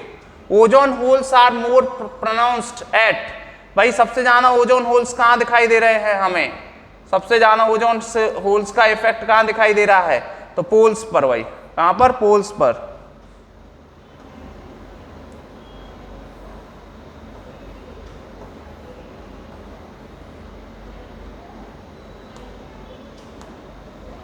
Who among the following invented the steam engine? Steam engine को इन्वेंट करने वाले कौन थे भाई? जेम्स वॉट साहब। जेम्स वॉट साहब ने जो है स्टीम इंजन को डिस्कवर किया था भाई, James Watt. Which one a month the following cities is called zero mile centre? भाई जीरो माइल सेंटर किसको कहा जाता है? कौन सी सिटी को भाई? तो नागपुर को। किसको? नागपुर को भाई जीरो माइल सेंटर कहा जाता है। जीरो मील सेंटर भाई किसको कहा जाता है? नागपुर को। नागपुर को जीरो माइल सेंटर के नाम से जाना जाता है।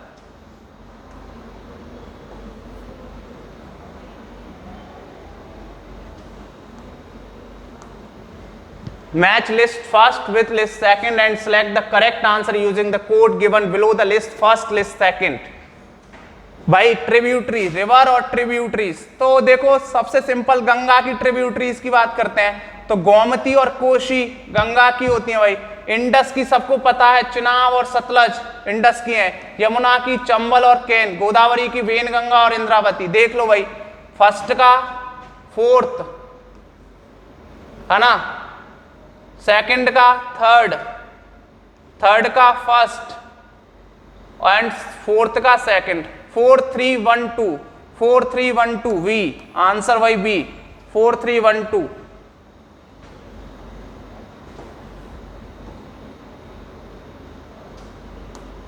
The Kumbh Mela believed to be the largest religious gathering, सबसे ज्यादा कुंभ मेले में रिलीजियस गैदरिंग होती है, संगम पे लगता है, जहां दो नदियां मिलती हैं वहां संगम होता है। कितने साल में भाई? 12 साल में। 12 ज्योतिर्लिंग पे लगता है, 12 साल में लगता है भाई। कितने साल में? 12 साल में। कहते हैं ना कुंभ का मेला है क्या, 12 साल बाद लाएगा।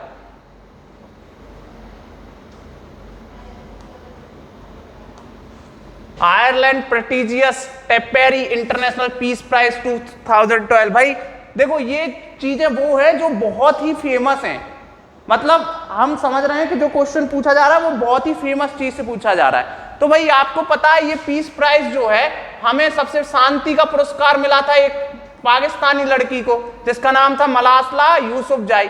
स्कूल गर्ल थी ये पाकिस्तानी, जिसको इतनी सबसे कम उम्र में जो है भाई पीस प्राइज दे दिया गया था। Ireland prestigious Tipperary's international peace prize for 2012, Malala Yousafzai भाई पाकिस्तान की हैं। बहुत फेमस चीजें पूछ रहा है। पंचायती राज सबसे पहले कहां इंट्रोड्यूस किया गया? राजस्थान में भाई। सबसे पहले पंचायती राज सिस्टम को लागू करने वाला state Rajasthan. President of India elected electoral college, मतलब उसे वोट कौन कौन दे सकता है? तो देखो लोकसभा और राज्यसभा दोनों के दे सकते हैं। Parliament and state legislative assembly, parliament none of the above. देखो इसका आंसर तो वैसे ये होना चाहिए सी, लेकिन ये गलत है। इलेक्टेड मेंबर्स दे सकते हैं भाई, केवल और केवल इलेक्टेड मेंबर्स दे सकते हैं, लिख के आना चाहिए elected members of Lok Sabha, Rajya Sabha, elected member of Lok Sabha, Rajya Sabha and state legislative assemblies के भी इलेक्टेड मेंबर, वो भी अकेले विधानसभा के, अकेले विधानसभा के भाई, है ना, विधानमंडल के नहीं, वो भी इलेक्टेड।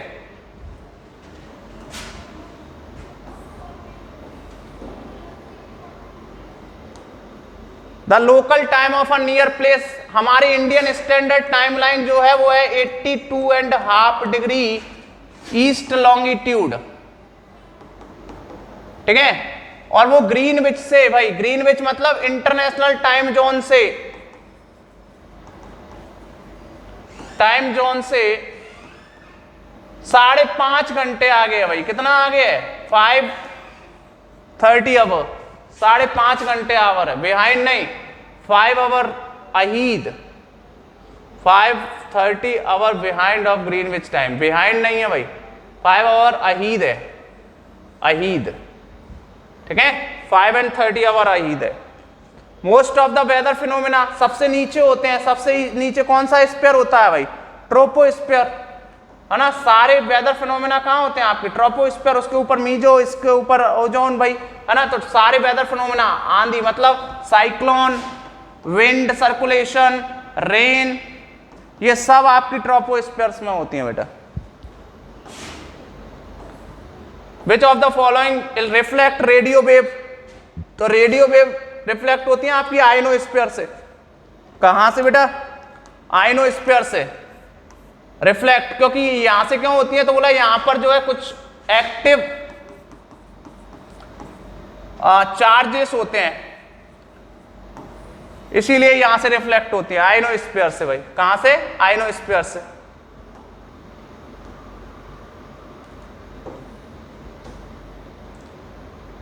लक्षद्वीप की कैपिटल क्या है भाई? सबको पता है, कावरत्ती है। लक्षद्वीप की कैपिटल क्या है? कावरत्ती। ये यूनियन टेरिटरीज है इंडिया की। Chief armed of forces of India कौन होता है? तो भाई प्रेसिडेंट होता है। Chief armed of forces president होता है। और अभी कौन है? द्रौपदी मुर्मू। कौन है भाई? Droupadi Murmu. Who is the chairman of Rajya Sabha? Rajya Sabha का चेयरमैन कौन होता है? तो वाइस प्रेसिडेंट होता है भाई, उसी को हम क्या कहते हैं? Vice president. अभी कौन है? जगदीप धनखड़। कौन है भाई? जगदीप धनखड़।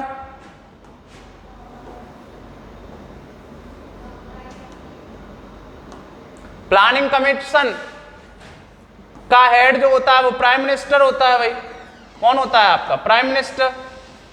और प्राइम मिनिस्टर कौन है? नरेंद्र मोदी भाई, है ना। इसको योजना आयोग भी कहा जाता है। क्या क्या बोलते हैं भाई? इसको योजना आयोग भी कहते हैं हम लोग।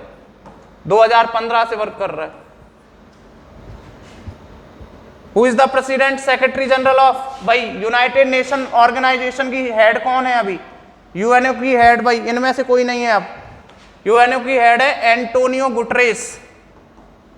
कौन है भाई? Antonio Guterres. 2018 से अभी तक लगातार है भाई एंटोनियो गुटरेस। ठीक है, तो भाई ये आपके जीएस के 25 क्वेश्चंस थे। उम्मीद है कि आप इस लेवल से क्वेश्चन को सॉल्व करेंगे। बेसिकली सिंपल क्वेश्चन होते हैं, बस आपको फोकस करना है एग्जाम में कि बस समझना है कि आंसर किस तरह से देना है। देखना फेमस पर्सनैलिटी ही आंसर होगी ज्यादातर। ठीक है, जय हिंद ऑल ऑफ यू। मिलते हैं नेक्स्ट उसमें। पेपर दो आप कल। ठीक है, सभी को कॉन्ग्रेचुलेशंस पेपर के लिए, बेस्ट ऑफ लक भाई। चलो मिलते हैं।